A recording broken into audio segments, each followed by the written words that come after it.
உங்க அப்பா தண்ணி அடிக்கிறதுக்கும் சீட்டு ஆடுறதுக்கும் எங்கேயாவது பணம் கடன் கேட்டு வர சொன்னாரா?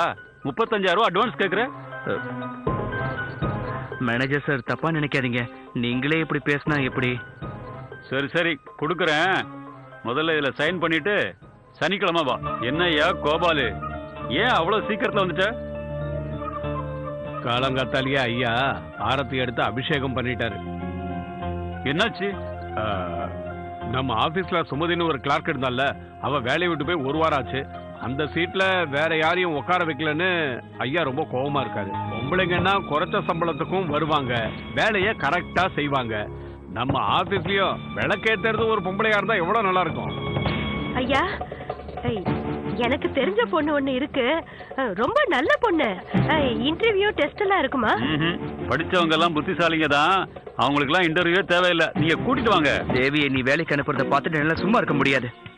எங்க டிப்போல எவனுமே நல்லவன் கிடையாது. பாவம், அவ இதுக்கு கஷ்டப்படணும்.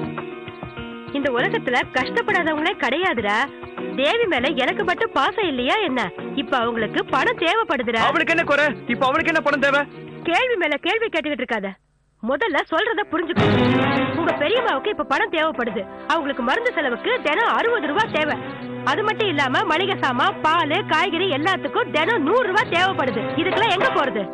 அவங்கள பத்தி நீ ஏன்டா கவலைப்படுற? நான் தாமா கவலைப்படணும். பெரியப்பா இன்னைக்கோ நாளைக்கோ வந்துருவாரு. அவர் இன்னைக்கோ நாளைக்கோ நிச்சயமா திரும்பி வர மாட்டாருடா.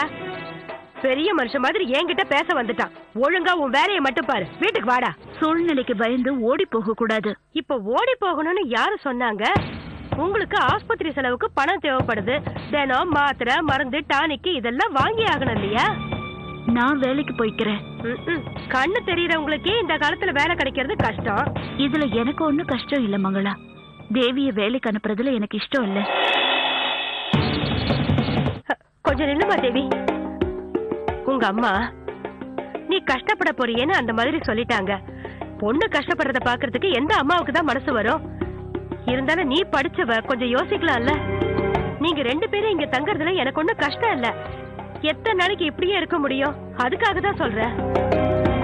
உனக்கு எக்ஸாம் ஃபீஸ் கட்டுறதுக்கு பணம் வேணும் இல்லையா? அம்மாவுக்கு கண்ணு கிடையாது. அவங்க எங்க இருந்து பணம் கட்டுவாங்க? எல்லாத்துக்குமே பணம் தேவைப்படுது. கொஞ்சம் யோசிச்சு பாருமா.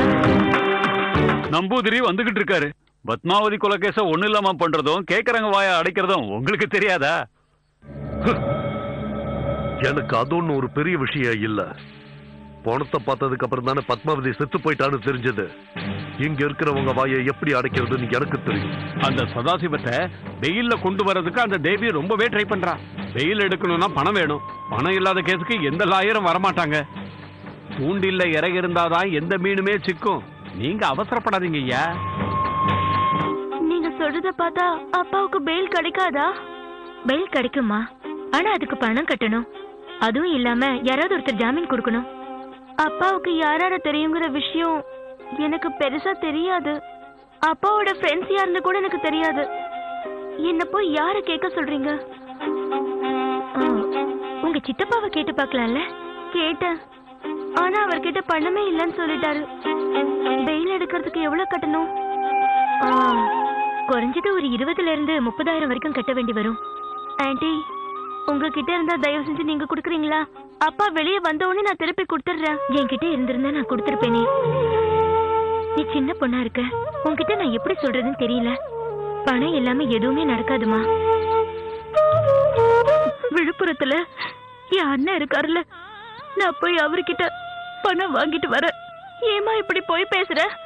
உனக்கு இப்படி எல்லாம் ஆனதுக்கு அப்புறமும் அவரு உன்னை வந்து பார்க்க கூட இல்ல. அப்படிப்பட்டவரோட பணம் நமக்கு தேவையா?